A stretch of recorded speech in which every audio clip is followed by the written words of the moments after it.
अस्सलाम वालेकुम, मेरा नाम सामिद तारिक है और आज हमारे साथ पॉडकास्ट पे मौजूद हैं हमारे दो मेहमान, एक मोहम्मद यूसुफ हैं और दूसरे राहिल मुगल हैं। आज हमारा जो पहले तो मोहम्मद यूसुफ का कंस्ट्रक्शन का बिज़नेस है और राहिल मुगल का डेयरी फार्मिंग है, प्रोडक्शन और रिटेलिंग दोनों काम करते हैं कराची में ये। तो और हमारा जो आज का टॉपिक है behaviour expect about job and business. तो हम इनसे पूछते हैं कि पहला मोहम्मद यूसुफ से पूछते हैं कि इनका क्या पॉइंट ऑफ व्यू है बिज़नेस और जॉब के रिलेटेड। तो आप बताएंगे बिजनेस ज़्यादा बेहतर है या जॉब आपके पॉइंट ऑफ व्यू से? साहिब भाई देखें, अब जिस तरह की the current situation in our country, जिस तरह पॉलिटिक्स वगैरह हर चीज़ चल रही है ना, तो यार एज अ सैलरीड पर्सन आप देखें एक बंदे की सैलरी क्या है, 10 to 15,000, चले मैक्स 20-25,000, सही है। अब वो एक 25,000 में एक बंदा अपने हाउस को कैसे सपोर्ट करेगा? 25,000 में उसको अपने घर की बिजली का बिल भी निकालना है। एक इंडिपेंडेंट मैन की बात कर रहा हूँ, विच इज़ मैरिड, सही है। उसको अपने घर के बिजली का बिल भी निकालना है, अपने घर की ग्रोसरीज भी निकालनी है, एंड डिफरेंट चीज़ें, सही है। आप एक मिसाल ले लें उनकी, अगर घर पे कोई और पर्सन भी काम करे और इन अ केस आप उनकी वाइफ ले लें तो 25,000 उनकी 50,000 में भी मेरे हिसाब से बजट नहीं हो पाता, देखें, क्योंकि ज़ाहिर ग्रोसरीज होती हैं, आपके इलेक्ट्रिक की बिल्स होती हैं, एक महीने में आना जाना आउटिंग्स का हो जाता है। और जिस तरह की अभी की महंगाई बढ़ रही है ना, इस हिसाब से एक बंदा 50,000 में भी सरवाइव नहीं कर सकता। और जिस तरह की अभी हमारी फ्रेश ग्रेजुएट्स वगैरह जो हैं वो यूनी से पास आउट हो रहे, वो मैं बिल्कुल मानता हूँ कि इन लोग को अपना इंटर्नशिप और शुरू में फ्रेश एक्सपीरियंसेस वगैरह लेने चाहिए, उसमें मैं बिल्कुल डिसएग्री नहीं करता। वो बिल्कुल फ्री में इंटर्नशिप्स करें, और जो कि प्रमोट भी हर कोई करता है। पर फिर भी बाद में एट द एंड उनके पास इतना कोई चार्म उनको नहीं मिल रहा, डिग्री कंप्लीट करने के बाद भी, इतना पढ़ने के बाद भी, जिस तरह की जो भी फील्ड्स में वो लोग पढ़ रहे हैं, फिर भी at the end of the day they are struggling सान भाई। तो बात ये है कि अपना हमारा जो एम्प्लॉयमेंट रेट है बेसिकली, अब वो देख लें, इतना कम है। और जो एम्प्लॉयमेंट रेट है ना, आप जो एम्प्लॉयमेंट रेट आप लगा रहे हो, आप उनसे लगा रहे हो जो सिर्फ गवर्नमेंट ऑफिस या जहाँ पे ही बैठ के जिनको सिर्फ साइन आती है ना, आप उनको भी एम्प्लॉयमेंट रेट में गिनते हो। यहाँ के लोग, बाकी उनका पढ़ना लिखना वो सब तो, पर जो पढ़ाई वढ़ाई वो सब छोड़ दो, सिर्फ उनको साइन आती है, आप उनको एम्प्लॉयमेंट रेट में गिन रहे हो। तो इस हिसाब से सोचो कि वो कितने हैं और जो पढ़े लिखे एक्चुअल है वो कितने हैं। और स्पेशली इन कराची बिल्कुल भी आपको कोई सिस्टम है ही नहीं, आपको किसी तरीके का भी सपोर्ट है ही नहीं। जिस तरह कहते हैं कराची बिल्कुल लवारिस, उसी तरह मतलब कोटा सिस्टम, बिल्कुल कोटा सिस्टम ऐसा ही है, बिल्कुल मेरे भाई। और जहाँ के बिजनेस की बात है, मैं ये चीज़ मानता हूँ कि business is not always secure, या कुछ भी business have so many risk, सही है। सैलरीड में एज अ जॉब में क्या है, आप महीने की पहली तारीख को इंतज़ार करो तो आपके अकाउंट में सैलरी आ जाती है, भले द बॉस इज स्ट्रगलिंग, वो अपना ऊपर से जाना, आपको पता है कि फर्स्ट महीने की पहली डेट फर्स्ट को आपके अकाउंट में सैलरी आ जाएगी, विच इज़ क्वाइट रिलैक्सिंग, सही है। और जिस तरह बिजनेस में, उसमें आपको हर चीज़ रिस्क वगैरह भी, आपका जो भी सारी चीज़ें हैं, टेंशन वगैरह, वो सारी चीज़ें फेस भी आपने करनी है, रिस्क भी सारा आपने बेयर करना है। वही चीज़ ना, कोई आपका फिक्स नहीं है, वेरिएबल होता है, बिल्कुल business में ऊपर ये नीचे, बिल्कुल ऊपर रिस्क नीचे ज़्यादा होता है। रहेगा, बिल्कुल एग्जैक्टली ऐसा ही है। तो बिजनेस में रिस्क भी है, तो it goes both have pros and both have cons, सही, ये बात। चले हम राहिल से पूछ लेते हैं। राहिल, आप बताएं, जैसे मोहम्मद यूसुफ का अलग मेरा भी पॉइंट ऑफ व्यू है। यही रिव्यू है जॉब और बिजनेस से रिलेटेड। जैसा यूसुफ ने बताया अभी कि जो सैलरी पर्सन है वो उसमें अपना जॉब पे टाइम दे रहा होता है, तो उसका कंसर्न नहीं होता है कंपनी से, चाहे वो लॉस कर रही है या ग्रो कर रही है। लेकिन अगर आप देखें, जाहिर सी बात है, कोई भी अगर बिजनेस कर रहा है वो लॉस के लिए तो नहीं कर रहा। अगर आप वहाँ पे एम्प्लॉय हैं और अगर आपको सैलरी मिल रही है, जाहिर सी बात है कंपनी काम कर रही है, वो ग्रो कर रही है, वो प्रॉफिट अर्न कर रही है, तभी आपको सैलरी वो दे पा रहे हैं, वरना वो फायर भी कर सकते हैं। तो आप इस पॉइंट ऑफ व्यू से देखें, अगर आपकी सोच और आपका बिहेवियर, आप इसको कंसीडर करें कि आप जो है वो 9 to 5 तो कहने की बात है, बैंक्स के लिए भी कहते हैं, लेकिन आपका टाइम एक्सटेंड ही होता है। आप 9 बजे से पहले और आप घर आने के बाद भी आपको होता है कि ऑफिस की कॉल्स ये वो आपको बेयर करना पड़ता है, लेट वर्किंग्स वगैरह बिल्कुल। अब आप एक सैलरी पे आपकी, अगर फॉर एग्जांपल एक यंगस्टर भी है, वो किसी प्रोजेक्ट पे काम करके 35,000 40,000 रुपये भी ले रहा है, अगर एक सीनियर पोस्ट पे भी आके या मिड पोस्ट पे भी आके, तो वो आप तो 40,000 रुपये अर्न कर रहे हो और आप अपने पूरे दिन का हाफ टाइम जो है अपनी फुल एनर्जी वहाँ पे दे रहे हो। घर आने के बाद आपको आराम करना है ताकि आप अगले दिन दोबारा जो है वो ये सारी चीज़ों पे आप फेस कर सकें। तो आप महीने में एक फिक्स अमाउंट तो कमा रहे हैं आप अपना टाइम देके यंग एज में, तो यंग एज में आप जो है as compare to job business की तरफ स्विच हों। क्योंकि मेरा अपना एक्सपीरियंस है, currently I am undergraduate, last semester है मेरा, तो मैं तकरीबन यूनिवर्सिटी स्टार्ट होने से पहले से जो है मैं फार्म के इसमें बिजनेस में एंटर हो गया था। रिटेलिंग मैंने स्टार्ट की, जाहिर सी बात है स्ट्रगल होता है, आपको ऑन द स्पॉट आपको उसका जो है वो फल नहीं मिलता है, आपको टाइम देना पड़ता है, टाइम लगता है, पहले आपको लॉसेस भी बेयर करने पड़ते हैं, ब्रेक इवन पे आना ही नॉट ईजी, ठीक है, बहुत हार्ड है करंट कंडीशंस, क्योंकि हमारे यहाँ पे गवर्नमेंट सपोर्ट और उसके अलावा भी कंडीशंस ऐसी नहीं हैं कि आपको ईजिली एक खाली ग्राउंड दिया जाए जहाँ पे आप प्ले कर सकें। आपके पास ऑलरेडी बहुत सारे बैरियर्स होते हैं, आप उन सबको फेस करना पड़ता है, कानूनी भी और उसके अलावा भी आपके पास रेट्स के इशू होते हैं, रॉ मटेरियल के इशूज़ होते हैं। प्रोडक्शन हमारे पास यहाँ पे है नहीं इतनी ज़्यादा, तो हमें जो है वो उसकी कॉस्ट ज़्यादा बेयर करनी पड़ रही होती है।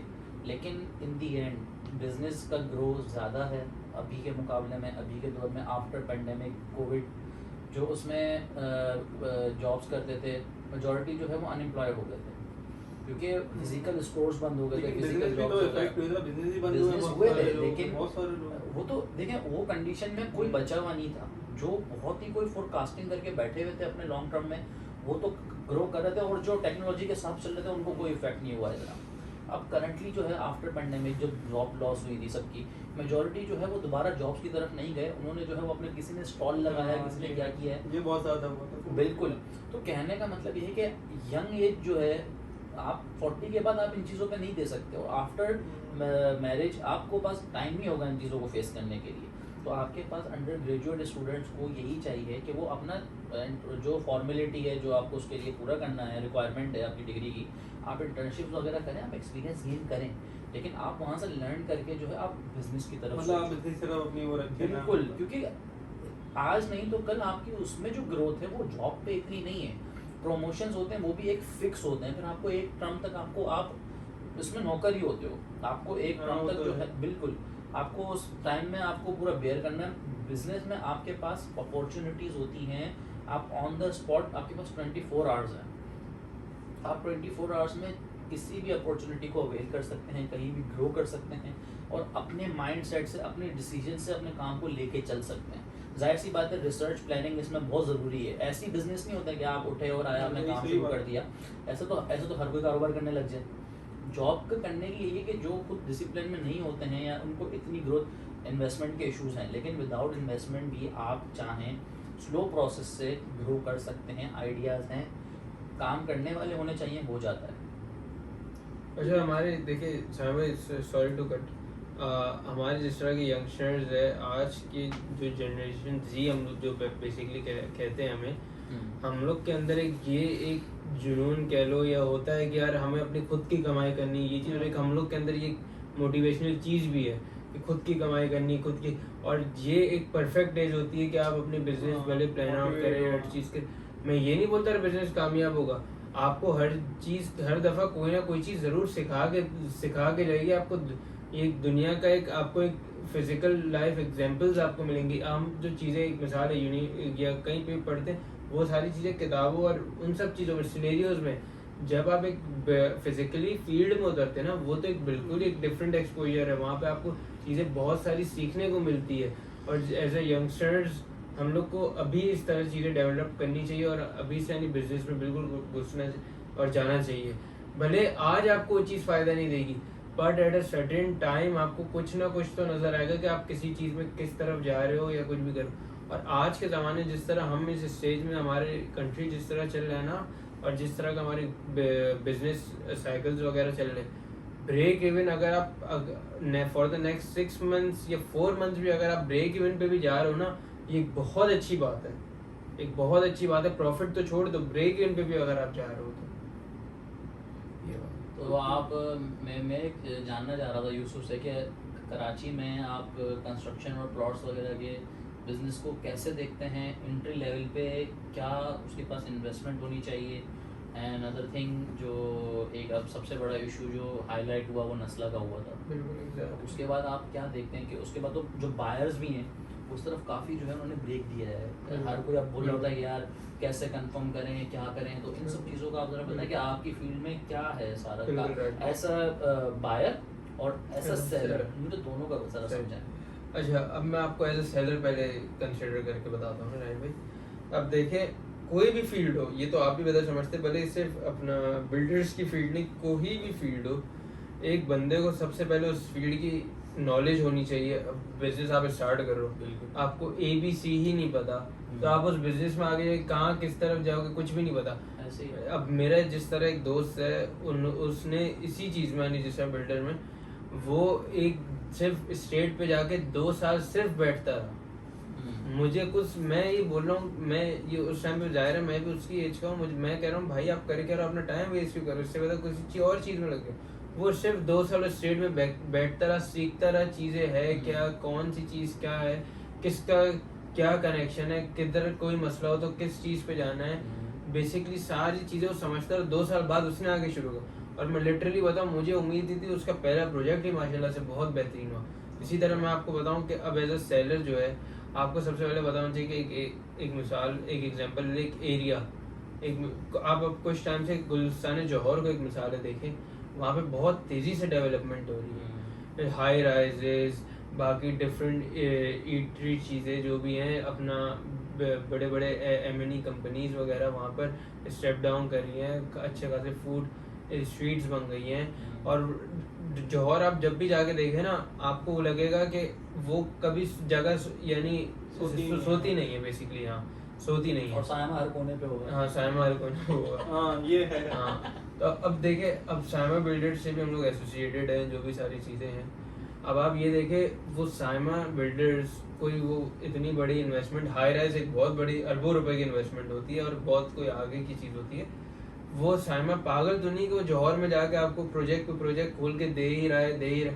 जाहिर है उसको एक पिछले प्रोजेक्ट से आउटकम मिल रहा है जौहर के, तभी वो दूसरा प्रोजेक्ट बना रहे हैं ना। अब आप देखें, कराची का सबसे बड़ा चीज जो है वो किधर, जौहर के अंदर है। हर चीज अभी हो, अब वहाँ पे एक हबीब यूनिवर्सिटी, कितनी बड़ी यूनिवर्सिटी वहाँ पे वो है आपके जौहर के अंदर। और माशाल्लाह से हमारे कराची में हालात भी बहुत बेहतर हुए हैं, ऐसी बात भी नहीं पहले जैसे भाई जौहर वाले। हाँ नहीं, हाँ बिल्कुल भाई जौहर वाले, मैं नहीं हूँ, मैं तो तारी रोड वाला हूँ। पर एज अ डेवलपिंग एरिया मैं आपको बताऊंगा कि अब वहाँ पे जिस तरीके तेजी है, अब मैं आप एज अ सेलर अगर आप वहाँ स्टेप इन करें तो मोस्ट प्रॉब्ली आप वहाँ, अगर जाहिर है ये तो पता है ना कि अगर आप कोई चीज़ बेचोगे तो कोई चीज़ डिफर करके आपकी कोई चीज़ का एडवांटेज होगा तो अगला बंदा आपसे खरीदेगा, तो वो आप एडवांटेज फिगर आउट करोगे, और बाकी अगर आप वहाँ बनाओगे तो आपकी चीज़ क्यों नहीं बिकेगी। और जिस तरह से नस्ला टावर का मसला बता रहे हो यार, that was something else for me, I consider it कि वो कोई और मसला था, वो सिर्फ तोड़ने से या इलीगलिटी पे कोई इशू नहीं था। अगर अकेला तो नहीं होगा कि जो इलीगल होगा। बिल्कुल ऐसा ही है। उसने 300 गज ज्यादा लिया, ये जितना भी, शायद मैं श्योर नहीं हूँ, उसने उस चीज़ के जाहिर है पैसे दिए होंगे यार, वो इतना पागल तो है नहीं कि उसने 300 गज ले लिया और आगे उसको भी हर चीज़ का सेल्स एनओसी हर चीज़ उसको डॉक्यूमेंट्स क्लियर मिल गए, जो आगे अपने बायर्स को दिखाता रहा, हर चीज़ भी उसको मिला होगा। और अगर एक मिसाल अब ये चीज़ हो भी गई है, अभी चीफ ये जो भी हमारा जो केस देख रहे हैं, वो ये भी तो कर सकते थे, वो इनको कोई फाइन चार्ज कर देते, नस्ला बिल्डर्स जिन्होंने डेवलपर्स हैं या बिल्डर्स हैं उनको फाइन चार्ज कर देते। वो कम से कम ये तो नहीं करते ना कि आप बायर्स को बिल्कुल ही सड़क पे छोड़ दो, उनके 2-2.5 करोड़ आई थिंक उनको भी कुछ मिला कुछ भी नहीं, कोई कंपनसेशन नहीं मिली भाई। बहुत से लोग को हार्ट अटैक हुए, हर चीज भी इतना बड़ा इशू चलता रहा। अब एक मिसाल है, आपके जो बाहर के ओवरसीज पाकिस्तानी, वो चीज़ वो यहाँ देखकर कभी भी भरोसा नहीं करेंगे अपनी इन्वेस्टमेंट, अगर वो कहेंगे भाई हम उससे बेहतर पाकिस्तान को ग्रो करते हैं, उससे बेहतर हम हमारे सामने हमारे ओवरसीज में कोई चीज़ इन्वेस्टमेंट लेके रख लें, तो वो एक थोड़ा डिफरेंट इशू था। अब आप एज अ बायर मुझे कहेंगे कि एज अ बायर कौन सी जगह लेनी चाहिए, यार देखे, अब डॉक्यूमेंट्स नस्ला के भी पूरे थे, सही है, अब वो इशू हो गया। अब आपने सबसे पहले यार ये देखो कि आप जिस जगह पे खड़े हो, आपको पहले उस जगह के डॉक्यूमेंट्स, वो सीधी वही बात आ जाती है जिस तरह नस्ला की।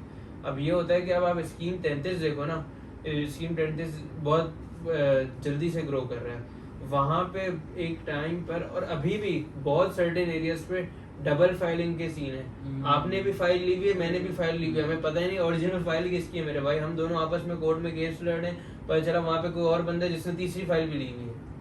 इस तरह बहुत सारे स्कीम, तो कैसे किसी को भरोसा होगा? हर बार हर चीज़ में इन्वॉल्व है।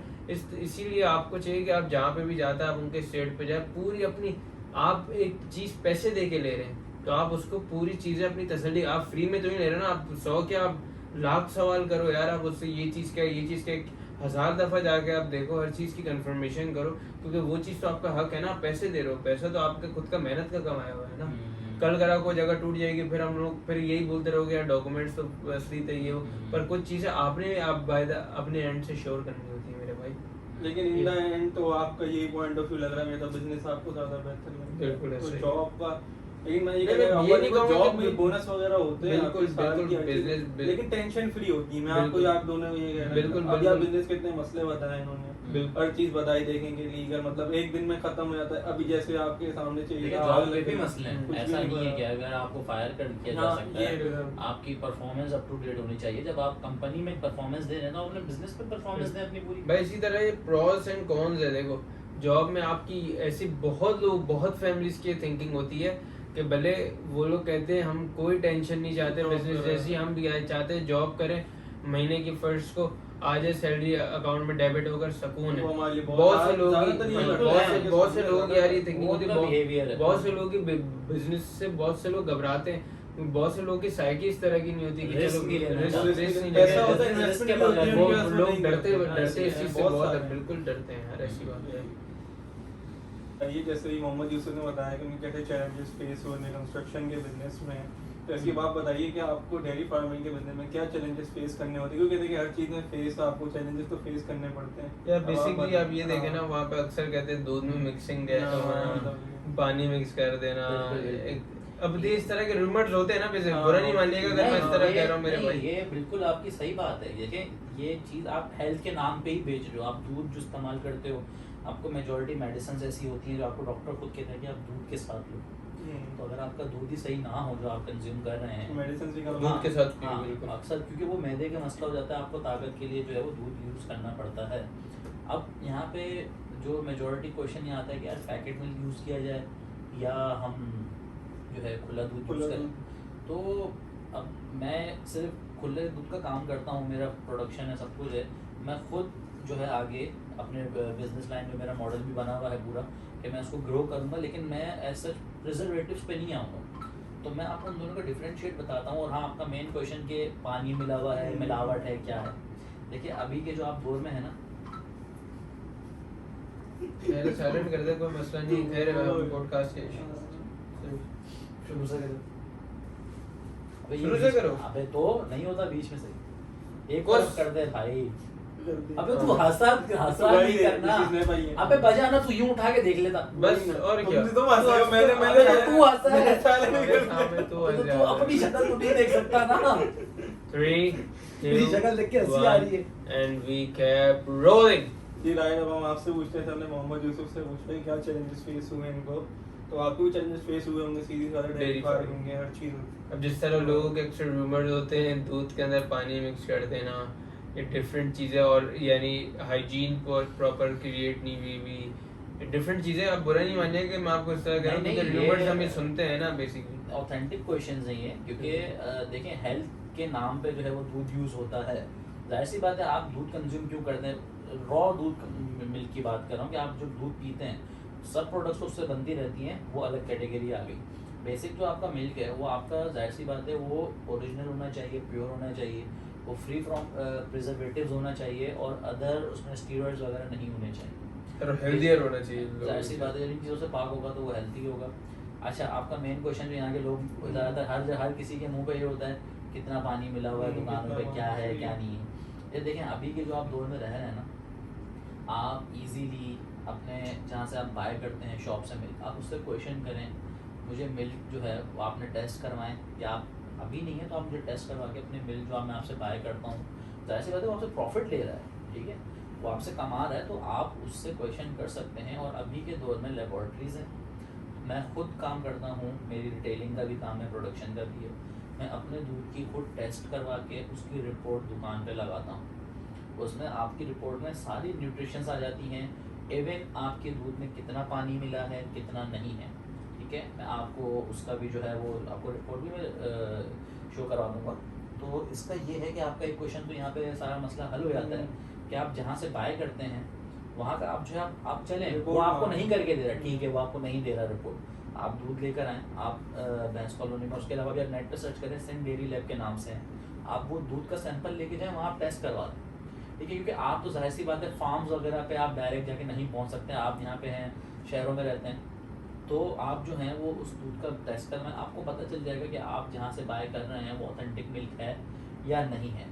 तो आपको स्विच करने की ज़रूरत ही नहीं है प्रिजर्वेटिव्स टेट्रा पैक मिल्क की तरफ। उसके डिसएडवांटेजेस ये हैं कि देखें जो ये जो कैटेगरी है दूध की, ये बहुत शॉर्ट एक्सपायरी है, ठीक है। इसकी ज़्यादा से ज़्यादा लाइफ अगर टेम्परेचर मेंटेन नहीं किया जाए रूम टेम्परेचर पर, और ख़ासतौर पर गर्मियों में दूध फट जाता है अगर आप ऐसे ही उसको रूम टेम्परेचर में रखें। इसके लिए टेम्परेचर मेंटेन करना 5 डिग्री मिनिमम है, उसमें ये 1 वीक भी चल जाता है। तो आप जो है इसके सारे आपके रूमर्स वगैरह यहाँ पे आपके क्लियर हो जाएंगे। उसके अलावा जो है देखें प्रिजर्वेटिव्स वगैरह में जो आपके टेट्रा पैक्स हैं उसमें पाउडर मिल्क भी यूज़ हो रहा होता है, और प्रिजर्वेटिव्स की वजह से उसकी वो चीज़ नहीं रहती। अब ये आपने लंपी का नाम सुना होगा, काफ़ी लंपी स्किन डिजीज, बिल्कुल। देखें ये जो है सबसे ज़्यादा जो है ये बाहर की ब्रीड्स में, फ्रीजियन, ऑस्ट्रेलियन, इनकी ब्रीड्स में, और मेजर क्रॉस जो यहाँ के क्रॉस ओवर होती हैं उनमें ये डिजीज़ आई थी, देसी में नहीं।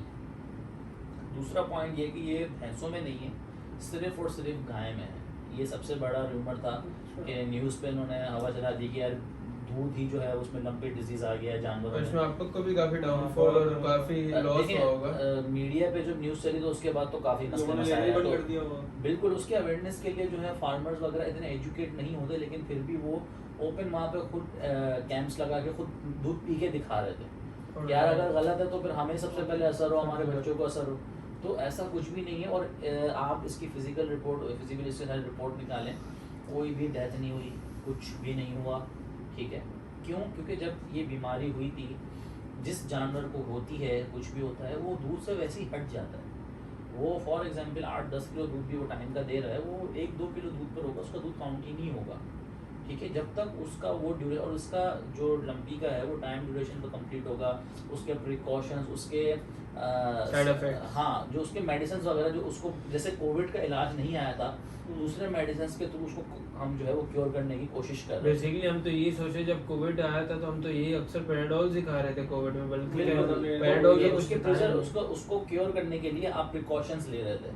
तो इसकी जो प्रिकॉशंस डेयरी फार्मर्स और यहाँ के वेटनरी डॉक्टर्स जो हैं वो उस जानवर को, अफेक्टेड जानवर को हम साइड पे करके फार्मर्स जो हैं उसकी ट्रीटमेंट वो चल रही है, वो आपको वैसे ही दूध नहीं दे रही।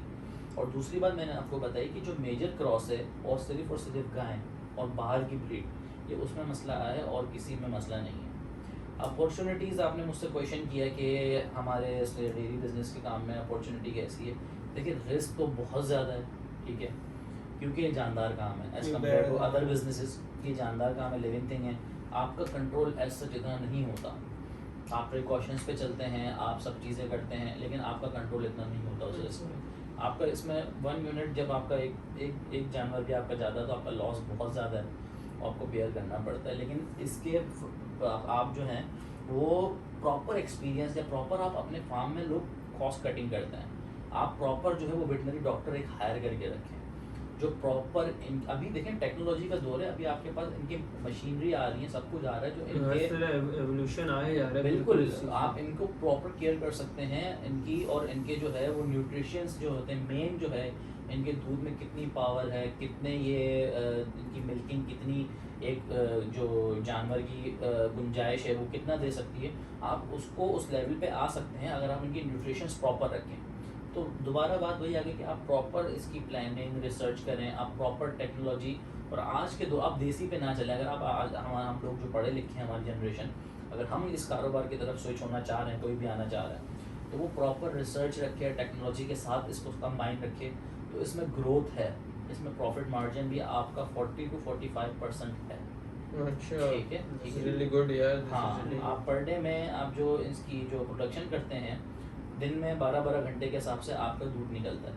हर यहाँ पे जो जानवर आपका दूध देते हैं वो 12 आवर्स के बाद दोबारा उनकी प्रोडक्शन होती है। तो आप इसके सिंपल वर्ड्स में, आपने अपॉर्चुनिटी की बात की, उसका नॉर्मल लैंग्वेज में मैं आपको समझाता हूँ कि वन टाइम जो उनकी प्रोडक्शन है वो उनके एक्सपेंसेस में निकाल दें, वन टाइम जो प्रोडक्शन आपकी 12 आवर्स में हो रही है वो आपका प्रॉफिट है, ठीक है, उसमें आप अपने लॉसेस भी बेयर कर लेते हैं अगर कुछ ना कुछ हो जाता है। अपॉर्चुनिटी आपकी इसमें एक और है कि आपके पास जो ब्रीड होती है, आपके पास नया जानवर आता है, उसके जो काल्स होते हैं, बच्चे होते हैं, आप उनकी ग्रो करवाएं। आपके पास जब वो ग्रो करते हैं तो आपके 1 लाख प्लस भी वो सेल होते हैं with in 1 year, with in 1.5 year. यानी आप कह रहे हैं बुफेलोज वगैरह जो भी भैंसे हैं, आप इनकी खुद की भी आप लोग ब्रीडिंग करवाएं ब्रीडिंग और इससे आपका एज बिजनेस में इंक्रीमेंट होगा, जी। क्योंकि आप वो चीज आगे बेच भी आप सकते हो सेल करें या और आप अपने खुद जी। के फार्म पे भी रख कर उनकी बिल्कुल, रिप्रोडक्शन बिल्कुल, करवा सकते हो। हाँ। हर चीज है यार, हाँ। दिस इज रियली गुड यार। बिल्कुल, और इसमें आप और अपॉर्चुनिटी, तो इनकी जो फीड है आप उनका कारोबार कर सकते हैं। आपके पास बहुत Different ज़्यादा vast fields हैं इनसे related। वास्ट फील्ड है। आप वेटनरी, आप इसकी मेडिसिन वगैरह जो है प्रॉपर आप लाइसेंस लेके सर्टिफाइड होके आप अपना मेडिकल का काम कर सकते और हैं। चलो अच्छी बात, ज़्यादातर आपको ना मशीन की तरफ आ गया, मतलब चेक टेक्नोलॉजी, मशीनरी, जिस रिपोर्ट्स तरह- आपके पास सब है। तो आप इस बात से तो निकल जाए कि यार खुला दूध जो है जो उसका लोगों को पानी भरोसा है। नहीं होता चीज़ यार पानी की बिल्कुल, तरह आप नहीं करें ना, आप हाँ। मुझ पे भी भरोसा किसी पे ना करें। आप उस दूध की, आपके पास नेट है, आप सिंध डेयरी लैब का नंबर निकालें, कुछ भी करें, और भी लेबोरेटरीज अवेलेबल हैं। सिंध डेयरी का एक नाम है, उनके एक जो है वो रिव्यू अच्छे हैं, हम खुद भी उनसे टेस्ट करवाते हैं। आपका कुछ भी दूध में पानी होगा वो आपका रिपोर्ट में आ जाएगा। हाँ, जिस तरह बेसिकली बिल्कुल। पुराने ज़मानों में हार्वेस्टिंग के अलग तरीके थे, भैंसें बगायदा चलती थी, अब उस तरफ फिर बाद में मशीन्स आ गई, फर्टिलाइजर्स आ गए, बिल्कुल, एंटिसिपेटेड थिंग्स आ गई दूसरी। इसी तरह इसमें भी हर चीज़ में एवोल्यूशन आ रही है। देखिए इस बिजनेस में ना डिपेंडेंसी बहुत ज़्यादा है लेबर पे, और आपको इसमें लेबर का बहुत मसले होते हैं क्योंकि वो एजुकेटेड नहीं होते, उनको खुद नहीं होता कि कितना उनको ग्रो करना है, हाँ, क्या बिल्कुल एक करना है। अनएजुकेटेड बंदों से कम्युनिकेशन कर रहे बिल्कुल होते हैं। इसमें नहीं है, लेकिन अभी के दौर में आपके पास टेक्नोलॉजी है। आप जो हैं मिल्किंग मशीन्स इंट्रोड्यूस हो चुकी हैं, ऑस्ट्रेलिया में ऑलरेडी वर्किंग में है, यहाँ पे पाकिस्तान में अच्छा खासा हो गया। बुफेलोस पे वर्क नहीं करती, भैंसों पे, गायों पे करती है। बुफेलो पे उनका नहीं है अभी मुझे मैकेनिज्म फेसबुक पे अक्सर वीडियोस आती हैं इन सब ये चीज़ों सिर्फ की। गाय के लिए, सिर्फ गाय के लिए। तो आपके पास इसका- वहाँ पे तो बकायदा आपके स्लॉटरिंग मशीन्स भी आ गई हैं बाहर। बिल्कुल सब कुछ है। अब पैकेट मिल्क में, और इसमें आपका हाइजीन की आपकी बात आई, तो आप ओपन मिल्क में आप अपने फिल्ट्रेशन प्लांट्स लगाएं। आपकी फिल्ट्रेशन प्लांट में इतना कोई ज़्यादा एक्सपेंस नहीं है, जब आप इतने स्केल पे काम कर सकते हैं, आप फिल्ट्रेशन प्लांट लगाएं और आप इसमें जो है अपना हाइजीन को मेंटेन आप कर सकते हैं इजीली। और एंट्रिंग कॉस्ट जो है मेरी नज़र में आपके पास मिनिमम 10 लाख भी हैं आप, या 5 लाख से भी आप स्टार्ट ले सकते हैं इस बिजनेस। सही, मतलब इन द एंड आप दोनों का ये पॉइंट ऑफ एज व्यू है। कम्पेयर टू जॉब बिजनेस मतलब बिजनेस आप बिल्कुल। चलिए, बहुत अच्छा लगा आप लोगों से बात करके, आपसे पॉइंट ऑफ व्यू लेके अच्छा लगा हमें। तो आज हम ये पॉडकास्ट खत्म करते हैं। बहुत अच्छा लगा आप लोग आए, चले थैंक यू। Thank you. क्या आपसे भी बड़ा अच्छा लगा भाई मिलके। जी जी। सही।